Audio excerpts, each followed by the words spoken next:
Migrantes haitianos en la frontera de México. El gobierno del presidente Joe Biden recorrió una política controversial de la era de Donald Trump, dispersando a miles de migrantes haitianos a lo largo de la frontera con México.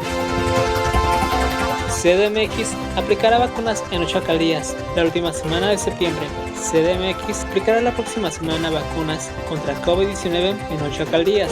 La CDMX aplicará las primeras y segundas dosis con vacunas de Pfizer, AstraZeneca y Sputnik 5 a los primeros grupos de 18 a 29 años y de 30 a 39.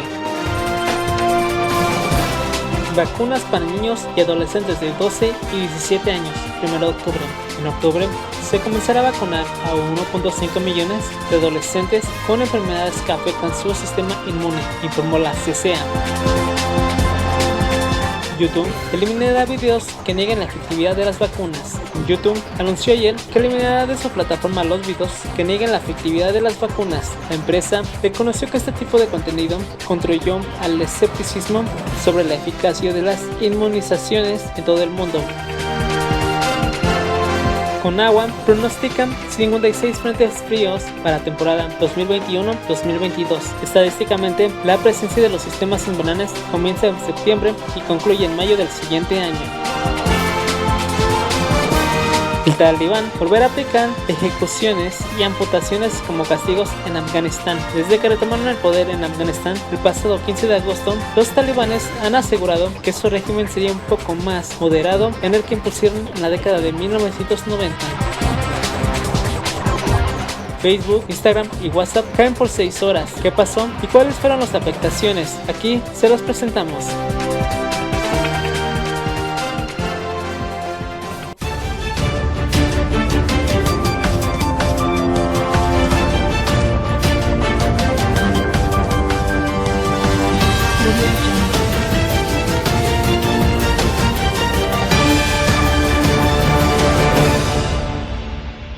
Muy buenas noches a todos nuestros radioescuchas que nos están sintonizando. Como siempre, es un placer transmitir desde este auditorio, donde a partir de los siguientes minutos estaremos comunicando e informando con las noticias más recientes. Yo soy Scott Fuentes y los estaré acompañando a lo largo de esta emisión. Les recuerdo que estamos transmitiendo en vivo desde el Estudio Río a través de Frecuencia Digital Informativa en YouTube. También los invitamos a seguirnos en nuestras redes sociales.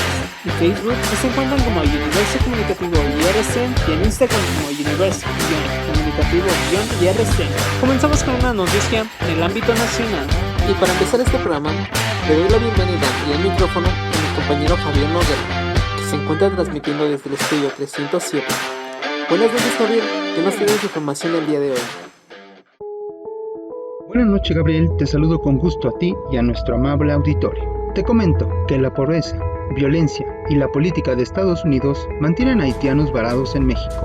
Se estima que por la frontera sur cada día ingresan entre 250 y 300 migrantes procedentes de Haití. Buscan llegar a Estados Unidos, pero ante las dificultades para cruzar, algunos ya ven a México como una opción.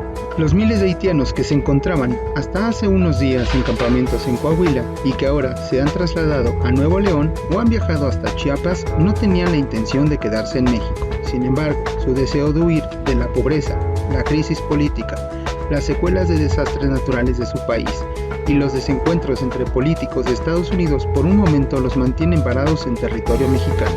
De acuerdo con las cifras de la Comisión Mexicana de Ayuda a Refugiados, COMAR, los ciudadanos de origen haitiano son los segundos que más solicitudes de asilo han presentado en sus delegaciones en Chiapas, Tabasco, Veracruz, Baja California y Ciudad de México.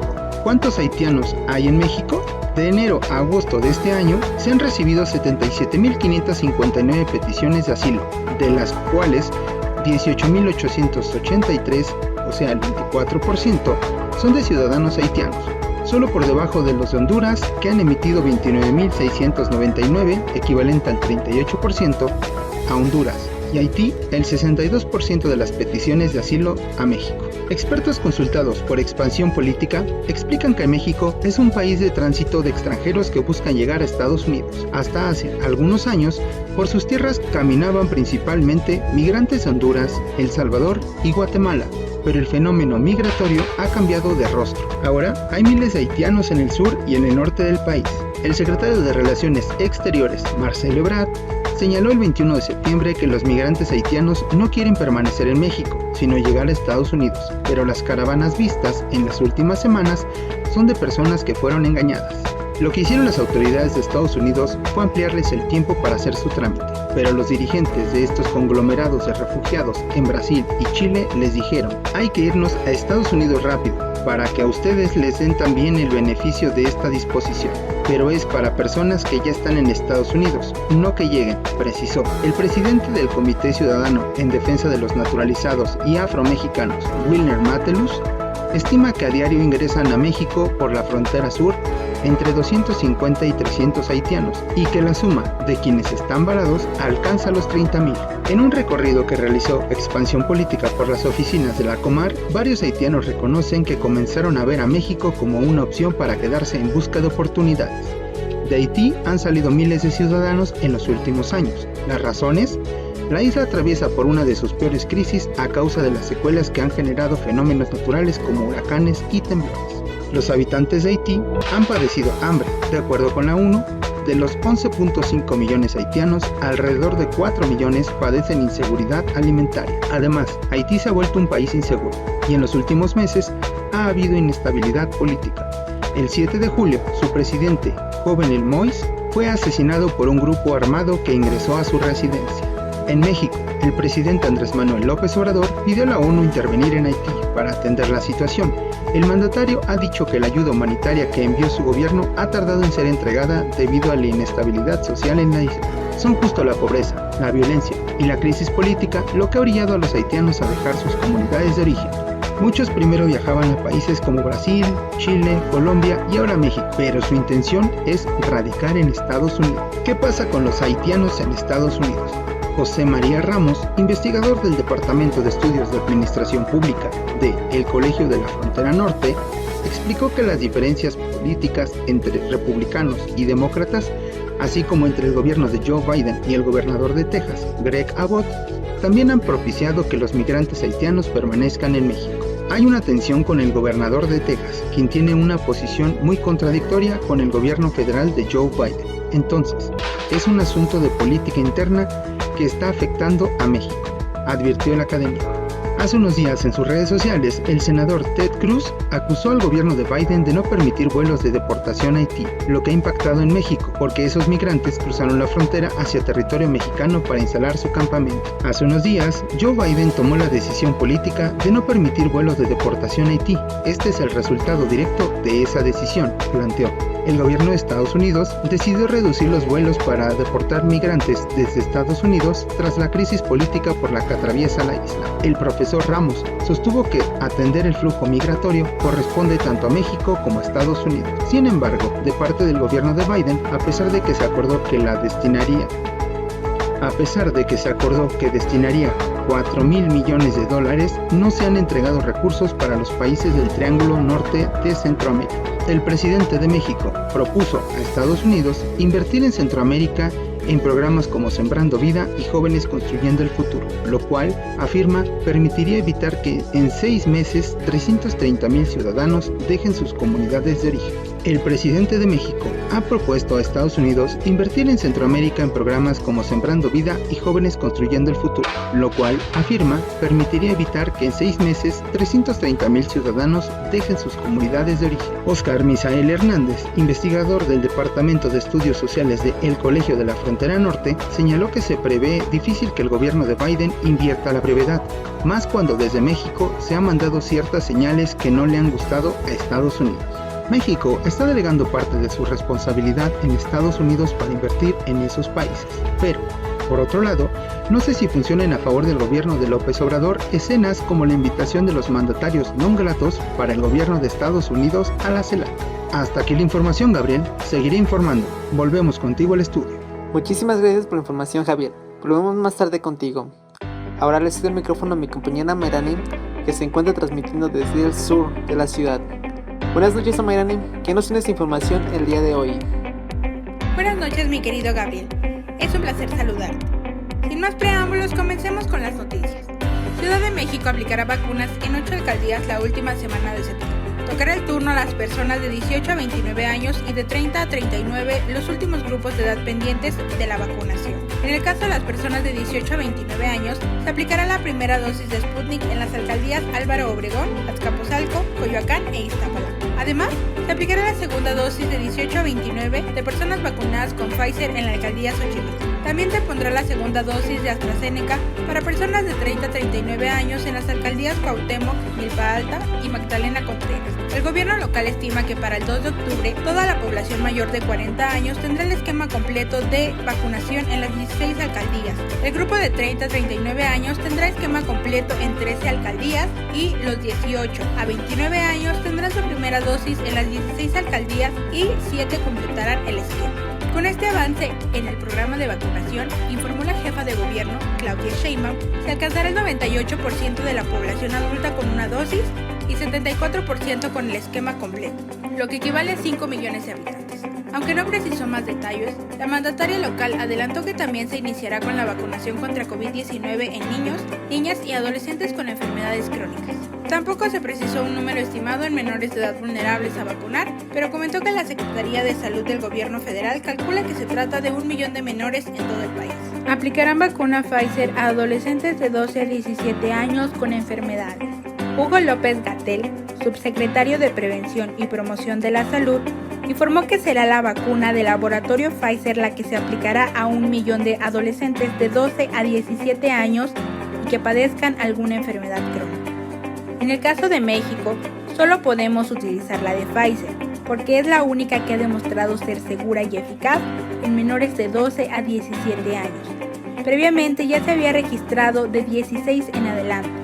Entonces es la única vacuna que podemos usar por el momento en México, expuso López-Gatell en conferencia de prensa desde Palacio Nacional. Detalló que a partir del 1 de octubre se abrirá el proceso de registro a fin de que sea en la primera semana de ese mes cuando se lleve a cabo la vacunación.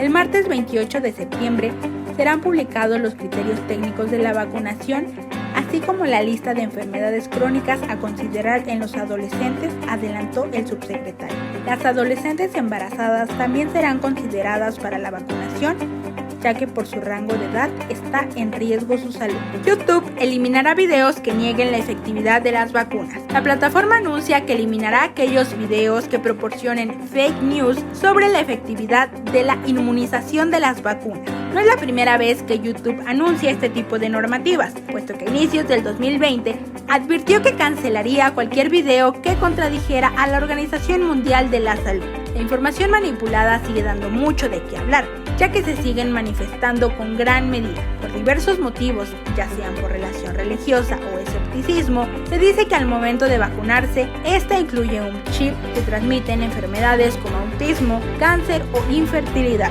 Las vacunas deben de pasar por 3 fases de ensayos clínicos de seguridad y eficacia. Además, deben de ser avaladas por cada país. Quien llegue a publicar un video con información falsa, este será advertido por medio de una notificación. Si suma 3 amonestaciones, dicho canal será dado de baja automáticamente. Esto aplica para cualquier tema. Así, mucho ojo. Muchas gracias por la información, Mayrani. Volvemos contigo más tarde. Ahora, yo les voy a hablar un poco sobre los próximos frentes fríos que entrarán durante los siguientes meses en nuestro país. Durante esta temporada de frentes fríos, se ha pronosticado estadísticamente que los sistemas invernales comenzarán en septiembre y concluirán en mayo del siguiente año. Para esta temporada de frentes fríos 2021-2022, se pronosticaron 56 sistemas, donde las poblaciones al recibir 3 órdenes de gobierno deben estar preparados con las medidas adecuadas para evitar daños a su salud y provocar afectaciones a sus sectores productivos. Así lo informó durante una videoconferencia de prensa el director general de la Comisión Nacional del Agua, Germán Arturo Martínez Santoyo, la Coordinadora General del Servicio Meteorológico Nacional, Alejandra Méndez Girón, la Coordinadora Nacional de Protección Civil, Laura Velázquez Arzúa, así como también el gerente de Aguas Superficiales e Ingeniería de Ríos de la Conagua, Heriberto Montes Ortiz. Germán Martínez Santoyo menciona que al inicio de la temporada de frentes fríos en México comenzará en septiembre y concluirán en mayo. Cabe mencionar que esta temporada se detalló que las masas de aire frío empezarán en Canadá y Estados Unidos, donde se desplazarán a nuestro país, provocando fuertes descensos en la temperatura. Este suceso traerá consigo fuertes vientos y lluvias, y cuando este entra al litoral del Golfo de México, provocará un fuerte oleaje. El primer sistema de esta temporada ya se encuentra sobre el Golfo de México, el cual ha provocado fuertes e intensas lluvias en el estado de Veracruz, Puebla, Tabasco, Oaxaca y Chiapas, así como también la presencia del evento del norte en las costas de Tamaulipas y Veracruz, y en el Golfo de Tehuantepec. Por otra parte, en el centro de México ha disminuido la temperatura, por lo que hay que tener en cuenta las precauciones. El titular del Conagua ha informado que durante la temperatura invernal de 2020-2021 se registraron 57 frentes fríos. Alejandra Méndez Girón también explicó que las tormentas invernales suelen afectar principalmente a los estados del noroeste y del norte del país, principalmente ocasionando nevadas y vientos que van desde los 80 km por hora, de manera que los han considerado fuertes. Por otro lado, las neblinas que suelen afectar la visibilidad de caminos, ciudades y aeropuertos. Asimismo, se hizo un énfasis en la que se cree que en enero hay una mayor cantidad de frentes fríos, mientras que climatológicamente los estados que estarían afectados por la disminución de temperaturas serían la Ciudad de México, Chihuahua, Durango, Estado de México, Puebla, Tlaxcala y Zacatecas. La relación de transición de verano a otoño, la Coordinadora General del Servicio Meteorológico Nacional aseguró que se deben extremar precauciones, debido a que cuando las masas de aire frío chocan con los ciclones tropicales modifican su trayectoria y en ocasiones se vuelven estacionarios, lo que esto puede llegar a provocar grandes cantidades de lluvia en algún punto en específico y generan inundaciones y deslaves.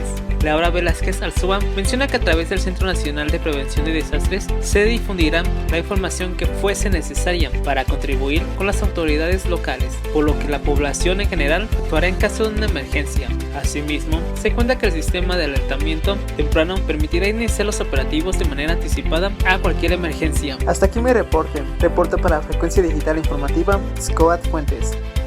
Regresamos con mi compañera Mayrani, que nos hablará de los talibanes en Afganistán. Mayrani, te cedo el micrófono.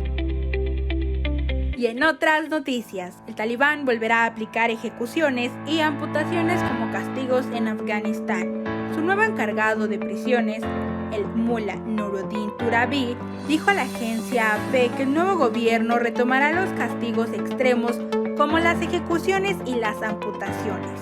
Turabi, en los 90 fue el jefe de la policía religiosa, aseguró que esta vez esos castigos no se aplicarán a la luz pública como se hacían hace 20 años. El funcionario aseguró que las amputaciones son necesarias para la seguridad. Además, rechazó las críticas que habían recibido en el pasado por su política de ejecuciones públicas. Nadie nos va a decir cómo deberían ser nuestras leyes. Así, el retorno de las amputaciones y de las ejecuciones no es la única señal de que la moderación prometida por el talibán es mucho menor de lo que esperan los gobiernos de Occidente. Este jueves, la ONG Human Rights Watch alertó que los talibanes en Bihar estaban buscando a mujeres de alto perfil, negándole a las mujeres la libertad de movimiento fuera de sus hogares e imponiendo un código de vestimenta obligatorio. Previamente, en agosto, Amnistía Internacional acusó a Talibán de estar detrás de la masacre de 9 personas pertenentes a la minoría azar. Agnes Callamard, secretaria general de Amnistía Internacional, dijo entonces que la brutalidad y la sangre fría de esos asesinatos eran un recordatorio del pasado del talibán y un indicador espeluznante de lo que el gobierno del talibán podría traer. Y esto es todo por el día de hoy. Me despido de ustedes transmitiendo en vivo desde el sur de la Ciudad de México. Regreso contigo, mi querido Gabriel. Nos vemos en la próxima. Muchísimas gracias por la información, Mayrani. Que tengas una excelente noche. Regresamos contigo, Javier, que nos va a hablar sobre la caída de las redes sociales que sucedió el día martes. Te escuchamos, Javier. Hola nuevamente, Gabriel. Como sabes, el pasado 4 de octubre de 2021 será recordado como el día en el que Facebook, WhatsApp e Instagram dejaron de funcionar durante unas horas. Cabe mencionar que los tres servicios de redes y medios sociales pertenecen al conglomerado Facebook Incorporation. En Frecuencia Digital e Informativa les compartimos todos los detalles de esta gran falla que afectó a miles de millones de usuarios alrededor del mundo. ¿Qué pasó con WhatsApp este 4 de octubre? Durante casi 6 horas estuvo caído Facebook y todas sus aplicaciones vinculadas, Instagram, WhatsApp, Facebook Messenger y Oculus. ¿Cuáles fueron los motivos de la caída y qué consecuencias económicas tuvo la caída de Facebook, WhatsApp e Instagram? El servicio gratuito de llamadas y mensajería dejó de funcionar durante más de 6 horas aproximadamente. De acuerdo con un comunicado emitido por Facebook, la caída de esta aplicación se produjo por un cambio en la configuración de los routers troncales, enlaces que permiten el paso del tráfico de la red entre los centros de datos. Al pertenecer al mismo conglomerado y utilizar la misma red, la irrupción de tráfico tuvo un efecto cascada en la forma en que se comunican sus centros de datos. Esto afectó a Facebook, WhatsApp, Instagram y Facebook Messenger, 4 de las aplicaciones más importantes a nivel mundial. Según un comunicado de Facebook que recoge El País, la compañía cree que la causa principal de esta interrupción fue un cambio de configuración defectuoso y afirma que no tienen evidencia de que los datos de los usuarios se hayan visto comprometidos como resultado de este tiempo de inactividad. En dicho comunicado, Facebook comentó que los cambios de configuración en los enrutadores troncales que coordinan el tráfico de red entre sus centros de datos generaron problemas que interrumpieron esta comunicación y que en esta interrupción tuvo un efecto en cascada, lo que paralizó sus servicios. En conclusión, parece que la caída ha estado en los servidores de Facebook y en los intentos de integrar la tecnología subyacente a todas las aplicaciones. Además, se descarta que sea un ciberataque porque es casi imposible que se puedan vulnerar varias aplicaciones a la vez.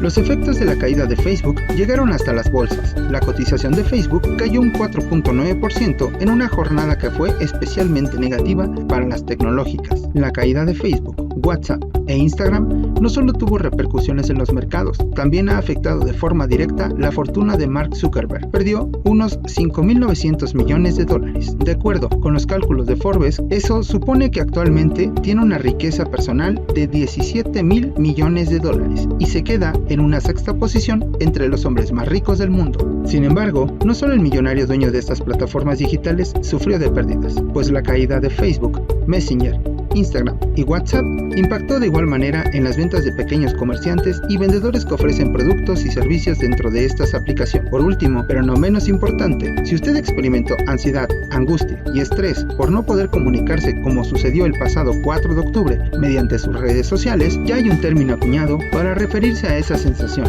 Me refiero a la nomofobia. Dicha definición ha sido propuesta por el profesor Antonio Manuel Rodríguez García de la Universidad de Granada en España y el nombre está compuesto así: nomofobia, non-mobile phone phobia, y se define de la siguiente manera: miedo o ansiedad extrema de carácter irracional que se origina cuando una persona permanece durante un periodo de tiempo sin poder usar su teléfono móvil, ya sea por imposibilidad de comunicarse con otros, por la falta de conexión e incapacidad de acceder a la información, y usualmente tiene las siguientes consecuencias ya detectadas: malos hábitos alimenticios, disminución del tiempo de descanso, aislamiento social, menor rendimiento en actividades, mayor distracción, síndrome del túnel carpiano, fobia social, hiperactividad y depresión. Ahora que ya sabe qué es la nomofobia, puede considerar la regulación de los tiempos que destina al teléfono móvil, usted y su familia, sobre todo los pequeños en casa, quienes con buenos hábitos seguramente podrán evitar todas las sensaciones antes mencionadas y mejorar su salud mental y emocional.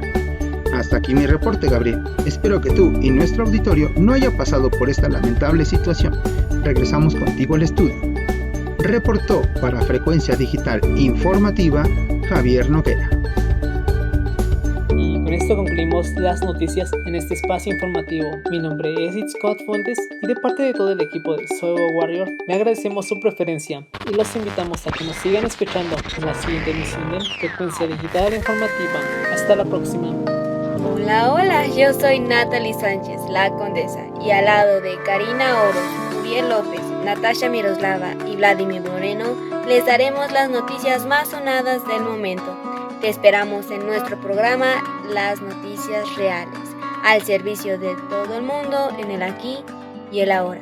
cada viernes a las 12 p.m. a través de nuestro canal de YouTube, Universo Comunicativo. ¡Te esperamos!